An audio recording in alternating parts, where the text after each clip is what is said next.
This is a new agreement which has been signed in November 2020, and there are totally 15 countries which have signed this agreement. And this is why it is important. I am going to tell you that.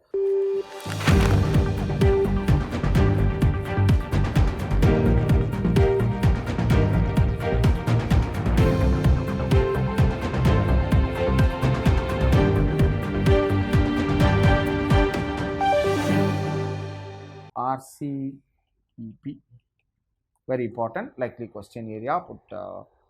Give importance to it in your final preparations and revisions and all those things, etc. Okay, I didn't show you the map of ASEAN countries. Maybe I should have done that in the beginning itself. Anyway, let me check it out, and when I discuss maybe individual countries, I can show it to you. So these are the ASEAN countries.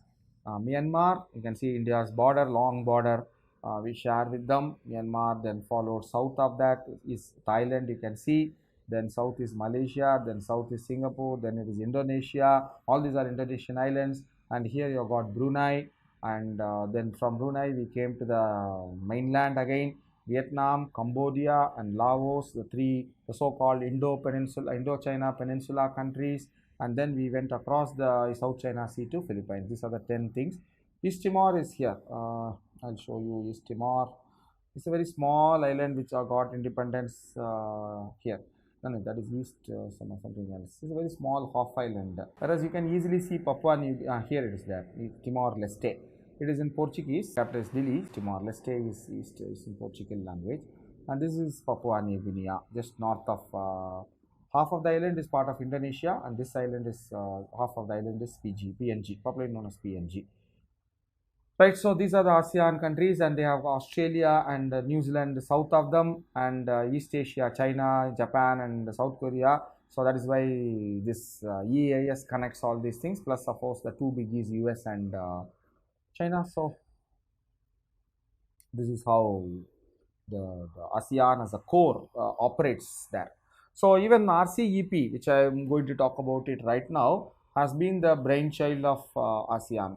So the negotiations have been going on for almost a decade, and India has been an active participant of this RCEP negotiations. But unfortunately, there is a fear. We have signed many FTAs and CECPs, and that of course has increased the trade many times, but it has also increased India's trade deficit with those countries. So there is a fear in the Commerce Department that we should be very, skeptical. We should be very careful in signing any new trade agreements. So that's why probably we didn't sign. But anyway, we'll see. So RCEP is Regional Comprehensive Economic Partnership. This is a new agreement which has been signed in November 2020. This was signed in November 2020, and there are totally 15 countries which have signed this agreement. And this is why it is important. I am going to tell you that. So during the, as I said, last year ASEAN summit meet was held in Hanoi, Vietnam, through video conferencing. During that, this was agreed, and later this has been signed. So and so what are the 15 countries? 10 ASEAN, as you know. Then 3 East Asian countries, that is China, Japan, South Korea. And please remember, this is the only trading organization in which, apart from WTO, China and Japan are members, because both of them are industrial giants. Plus other two. What are the other two? Australia, New Zealand. Russia and US cannot come because they are not part of the region. But India should have joined that. It would have helped India to, many people say, what is the law? Mains time I'll be discussing in detail about the pros and cons of not signing RCEP. In prelims, it is probably too much, it is not needed and all that. They will ask only the countries which have this thing. Now, of course, very recently, Britain wants to become a member. They said, they are very much interested and all, but it is very unlikely any extraterritorial country will be allowed entry into RCEP. Anyway, we'll talk about it. This is not that important, only this thing that. So, it is first, the negotiations for this were started in 2011. and 2011 in Bali, Indonesia, etc. So this will eliminate 90% of tariffs on imports between the signatories within 20 years of coming into force.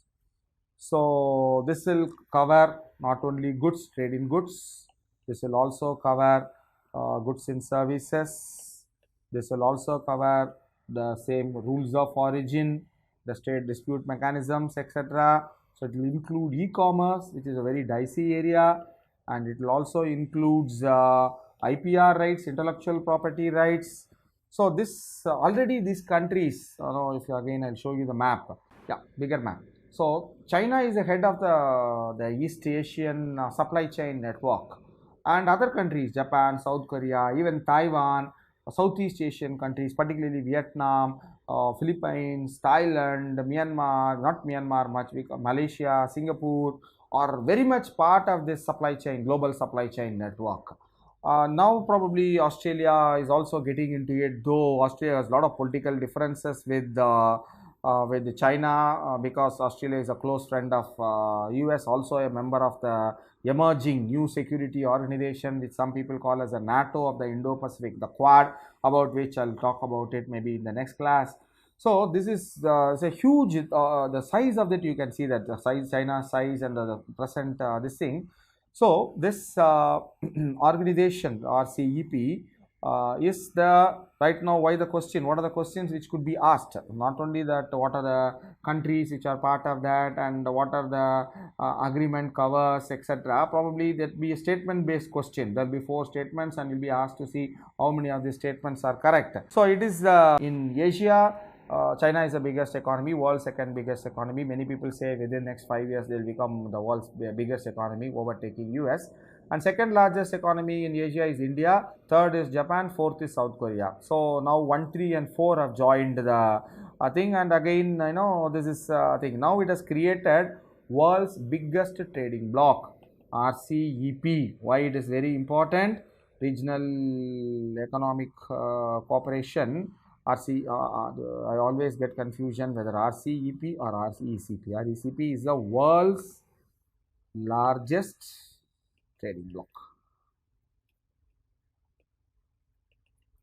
So it has accounts for 30% of world's population, because China is there, Indonesia is also there, because big countries, even Japan has a large population and all that, and not only 30% of population, 30% of global GDP. So which is estimated to be more than $26 trillion. Out of that, more than $12 trillion come from China, maybe around 5 comes from Japan.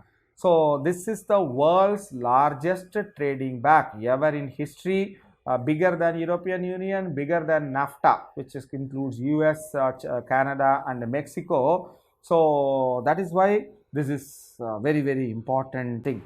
So there are totally 15 countries which are become members of this. India was negotiating from 2011 to 2019, when we withdrew from the negotiations. I think because the fear is Chinese goods, cheap Chinese goods. India already has, when I talk about China, China is India's largest trading partner, but India has a huge trade deficit with China. So there is a fear that when we sign RCEP, in which China is also a member, Chinese goods will completely flood the Indian market and destroy whatever little industrial base what we have. So for this agreement to come into force, so after the condition for coming into force is at least 6 ASEAN countries and 3 non-ASEAN countries should ratify them. So totally 9 out of the 15 should ratify for it to come into force. So that is the rules which have been, everything will be having a rule, this thing will be there. So RCEP, I have said what are the things which are included in RCEP. What are not included, which are not there, are labor standards, and secondly environmental issues, environmental standards.